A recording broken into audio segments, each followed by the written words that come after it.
حضرت عبداللہ ابن مسعود رضی اللہ تعالیٰ عنہ کے راوی میرے محبوب نے فرمایا التائب من الذنب کمن لا ذنب لہ، میرے کریم آقا فرما رہے ہیں کہ گناہوں سے توبہ کرنے والا شخص ایسا ہے جیسے اس نے گناہ کیا ہی نہیں ہے، اس نے گناہ کیا ہی نہیں، ایسا شخص گناہوں سے توبہ کرنے والا۔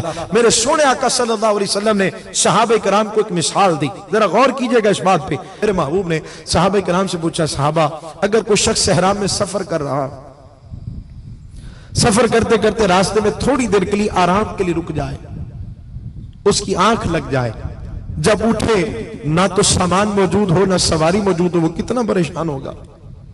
صحابہ نے عرض کیا رسول اللہ وہ بہت پریشان ہوگا۔ حضور نے فرمایا وہ ہر طرف جائے سامان ڈھونڈتا رہتا ہے لیکن اس کو نہ سامان نظر آتا ہے نہ سواری، تھک ہار کے بیچارہ پھر آ کے لیٹ جاتا ہے، اس کی آنکھ لگ جاتی ہے، جب اٹھتا ہے تو پھر دیکھتا ہے کہ سامان بھی موجود ہوتا ہے سواری بھی موجود ہوتی ہے، وہ کتنا خوش ہوگا؟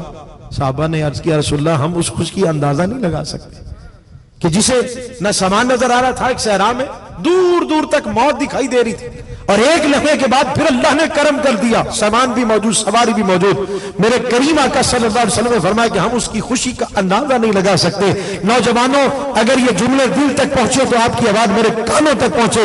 میرے محبوب فرماتے ہیں کہ جسے سواری سامان مل جائے اس کی خوشی کا ہم اندازہ نہیں لگا سکتے۔ جب بندہ اللہ کی بارگاہ میں سچے دل سے توبہ کرتا ہے میرا رب اس سے بھی زیادہ خوش ہوتا ہے اس بندے کو۔ آج میرے بندے نے توبہ کر لی، میرا رب بہت کریم ہے میرے دوستوں۔ ایک شخص 70 سال سے بتوں کی پوجا کر رہا تھا، کتنے پکارتا تھا یا صنم یا صنم یا صنم یا صنم یا صنم۔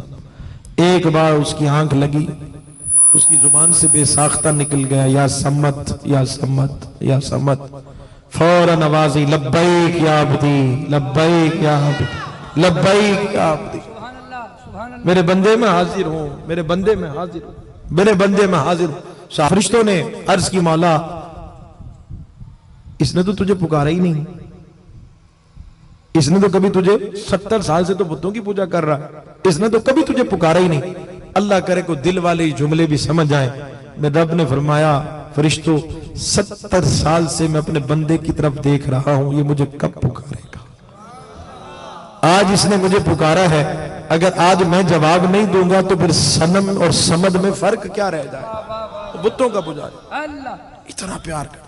بنی اسرائیل کا ایک شخص جس نے 70 مرتبہ توبہ کی، پھر گناہ کیا، پھر توبہ، پھر گناہ، پھر توبہ، پھر گناہ، پھر توبہ، پھر گناہ، 70 مرتبہ توبہ کر کے پھر 71 مرتبہ گناہ کر بیٹھا۔